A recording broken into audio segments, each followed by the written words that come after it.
Gold is often imagined as something you chase, in rivers, on maps, in places where others once struck it rich. But gold does not work that way. Before gold is ever seen, before a single flake flashes in sunlight, the earth leaves a quieter signal. It does not glitter. It does not announce itself. It waits deep inside the bedrock. Most people search where gold has already been found.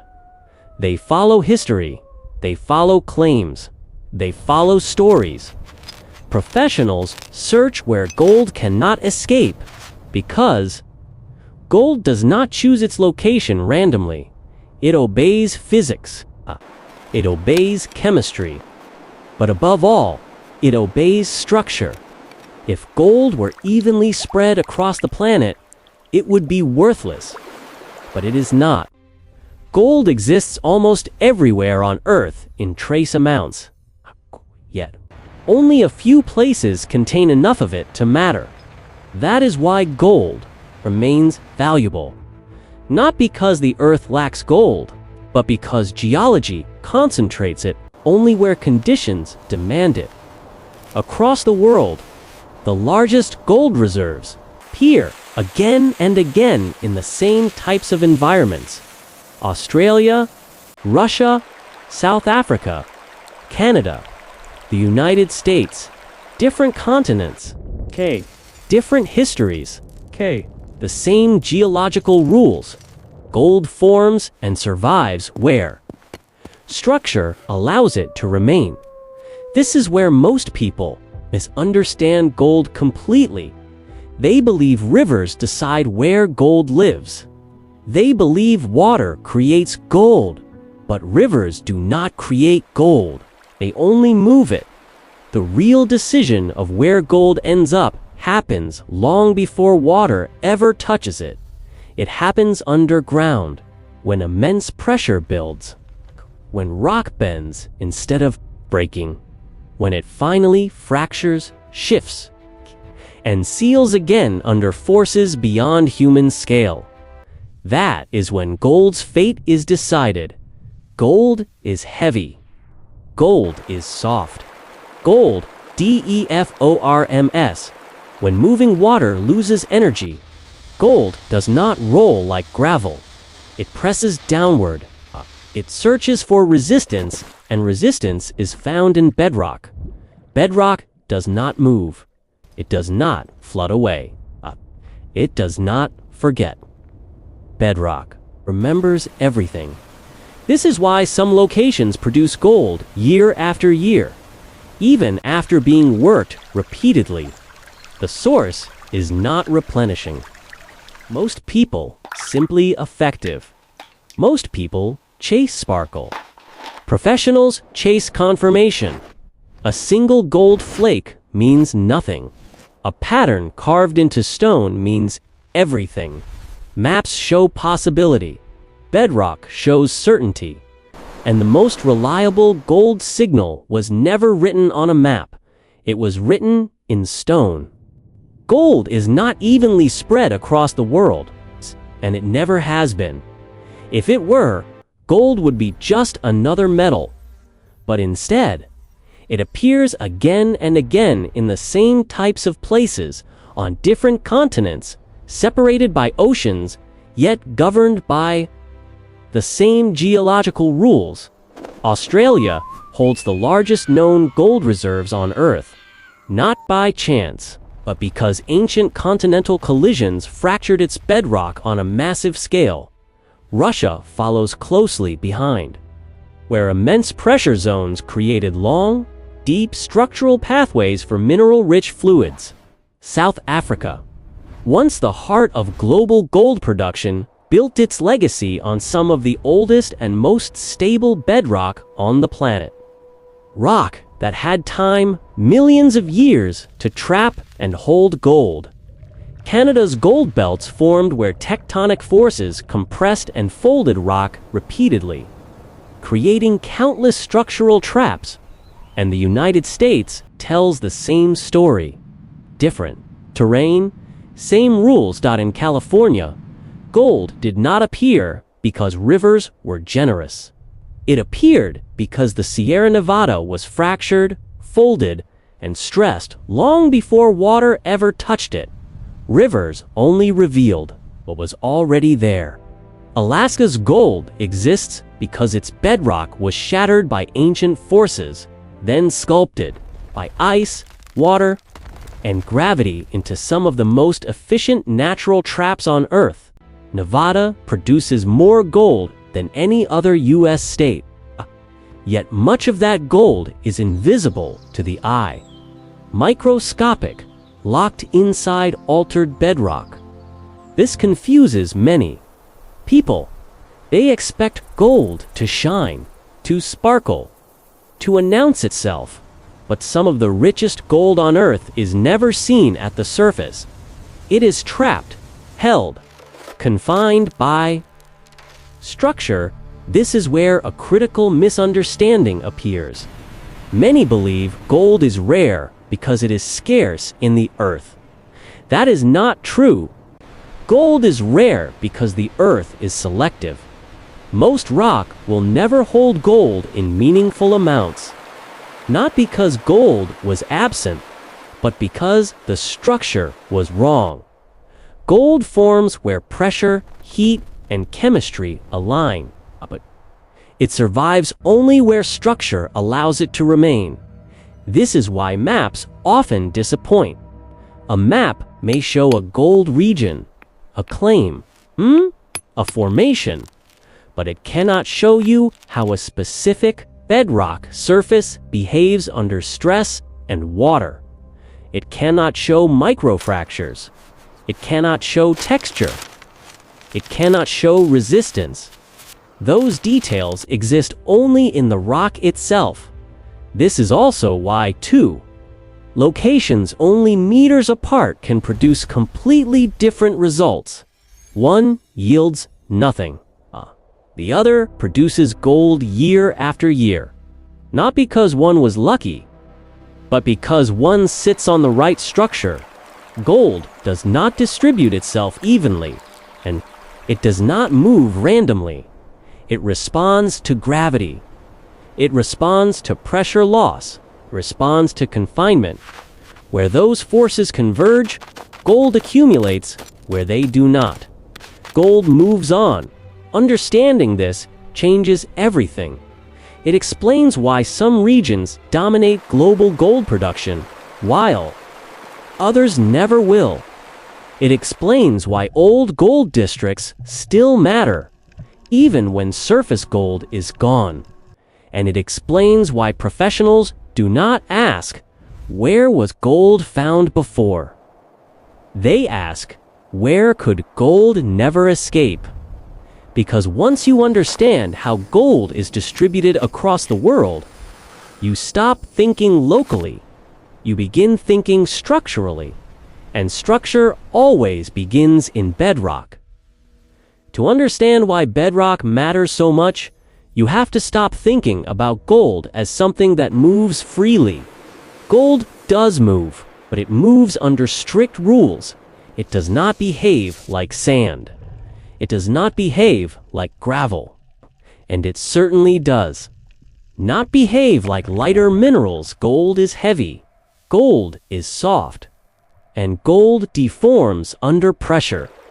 When water carries material downstream, everything begins to sort itself naturally. Lighter particles lift, bounce, and roll. Heavier particles sink. Gold sinks faster than almost anything else. As water loses energy, gold does not continue forward. It presses downward. It searches for resistance. That resistance is found in bedrock. But bedrock is not a single surface. It is a landscape of traps. The most powerful of these traps are fractures. Fractures are not random cracks.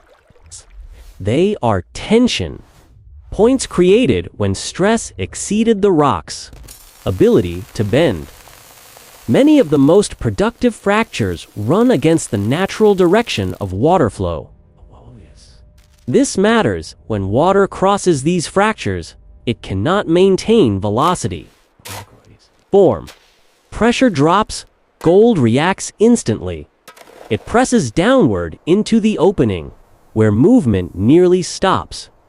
Once gold enters these fractures, it becomes extremely difficult to remove. Even during floods. This is why experienced prospectors work bedrock. First, not gravel. They are not chasing gold. They are confirming traps. Another powerful structure appears where different rock types meet. Hard rock beside softer rock creates a boundary. At these boundaries, water slows just enough for heavy minerals to fall out of suspension. Gold favors boundaries. Over time, these locations accumulate gold not once, but repeatedly. Flood after flood. Season after season, gold does not need to be replenished. The trap simply works. Folds in bedrock create another silent advantage.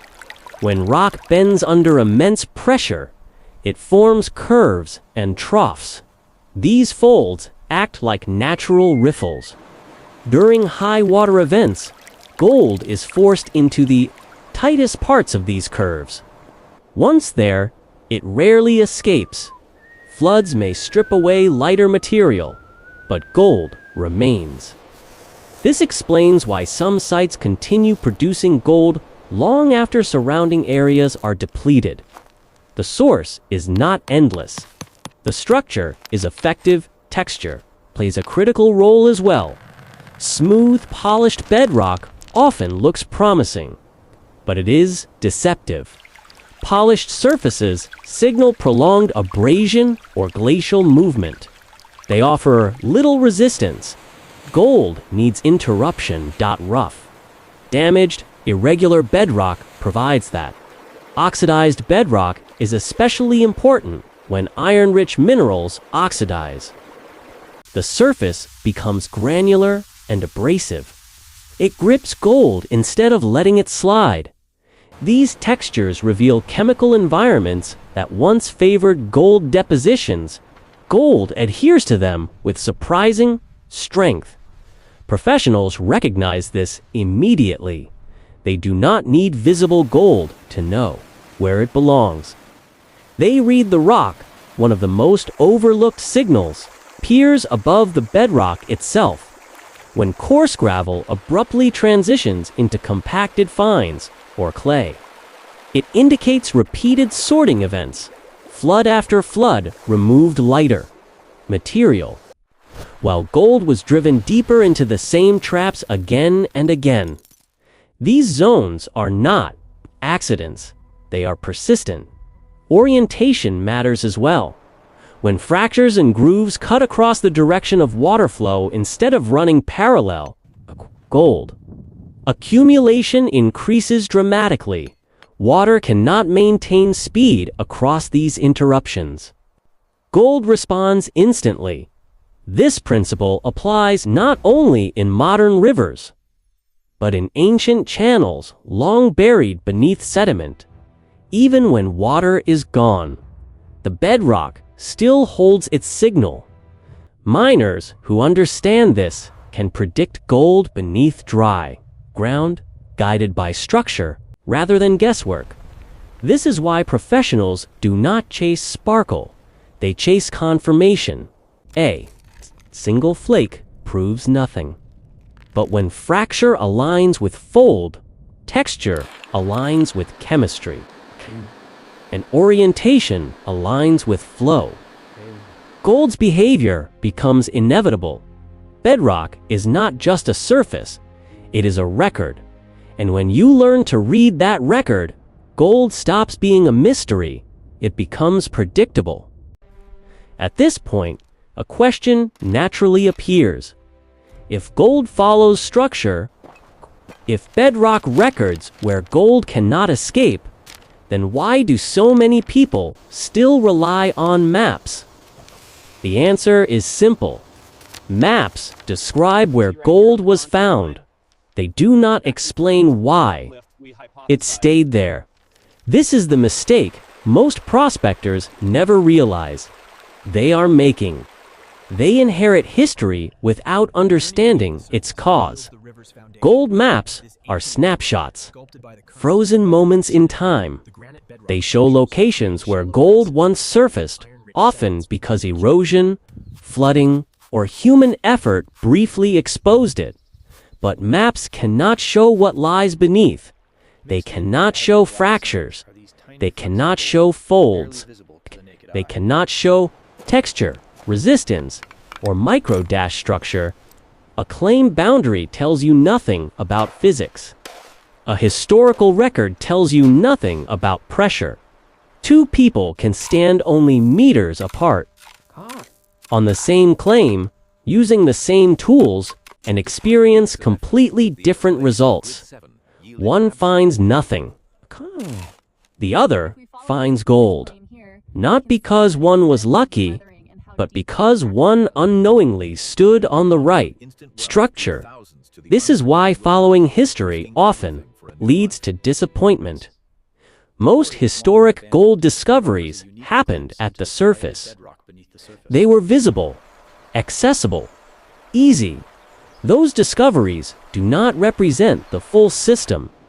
They represent the moments when gold briefly revealed itself. Once the easy gold was removed, attention moved on. But bedrock did not change. The traps remained. Maps also fail for another reason. They assume gold behaves like other minerals. It does not. Gold does not disperse evenly. It does not migrate randomly. Gold moves until physics tells it to stop, and when it stops, stays.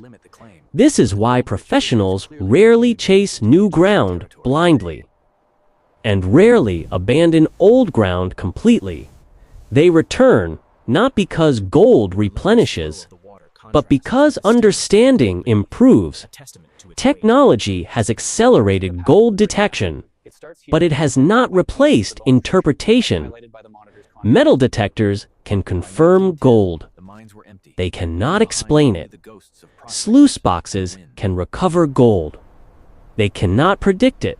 The belief that better equipment equals better results has misled more prospectors than bad luck ever has. Understanding structure always outperforms horsepower. This leads to an uncomfortable most people fail at gold prospecting, not because gold is absent, but because they are searching the wrong signal. They look for sparkle instead of pattern. They chase movement instead of confinement. They trust maps instead of stone. Gold does not care about ownership lines. It does not respect claim boundaries. It does not follow historical narratives.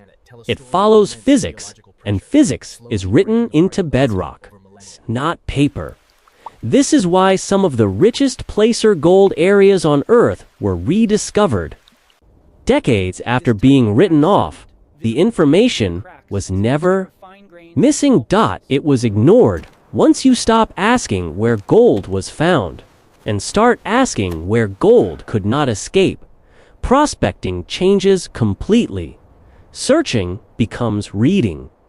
Digging becomes confirmation, and history becomes secondary, because gold's true story was never recorded by people. It was recorded by the earth itself.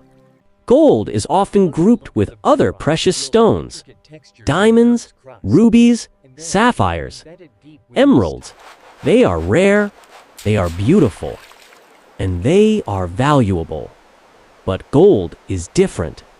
Diamonds are formed deep under extreme pressure. They are scarce, but their value depends heavily on perception and controlled supply. Rubies and sapphires form under specific chemical conditions. They are prized for color and clarity, but their markets are narrow and selective. Emeralds are fragile, beautiful, but easily fractured. Their value depends on perfection. Gold does not depend on perfection. Gold does not need to be clear. It does not need to be flawless. It does not need to sparkle. Gold holds value because it obeys the same physical rules everywhere on Earth. It is dense. It is stable. It does not corrode. It does not decay. A small piece of gold holds the same meaning in any culture, in any era, in any economic system. This is why gold became money long before paper ever existed. Gold's value is not created by beauty. It is created by trust. Unlike gemstones, gold does not rely on rarity alone. It relies on predictability. Gold behaves the same in every environment. It sinks, it settles. Okay? That is why gold is found where structure allows it to remain, and why it is recovered the same way across continents. Gold does not belong to fashion. It belongs to physics. This is also why gold survives economic collapse, political change, and time itself. Diamonds can lose demand. Gemstones can fall out of favor. Gold does not. Because gold is not just a precious material, it is a physical constant. In human history, this is what separates gold from every other stone in the ground. It is not the most beautiful, but it is the most reliable. And reliability, over time, is the rarest value of all. At this point, the pattern should be clear. Gold does not reward speed. It does not reward noise. And it does not reward those who chase it blindly. Gold rewards understanding for millions of years. The Earth has been doing the same work over and over again. Breaking rock, moving water, sorting material, and leaving behind signals for those willing to read them. Rivers change course. Floods come and go. Claims are made and abandoned. Maps are redrawn. But bedrock remains. It records pressure. Records movement. It records where gold had no choice but to stay. Most people approach gold as a hunt. Professionals approach it as a reading. They do not ask where gold was found. They ask why it stopped. They do not dig everywhere. They narrow their focus, because once you understand structure, the land stops looking random. What once seemed like ordinary stone begins to speak in patterns. Fractures tell direction. Folds tell pressure. Texture tells resistance. Gold responds to these signals every time, without exception. This is why some places continue to produce gold long after others are exhausted. Not because the ground is lucky, but because the trap is permanent. And this understanding extends beyond gold. The same principles apply to exploration, to investment, to decision-making itself. Those who chase movement often arrive too late. Who reads structure arrive prepared. Gold has never been hidden. It has simply waited where physics demanded it must remain. The Earth has been marking those locations for millions of years. Not with signs, not with maps, but with stone.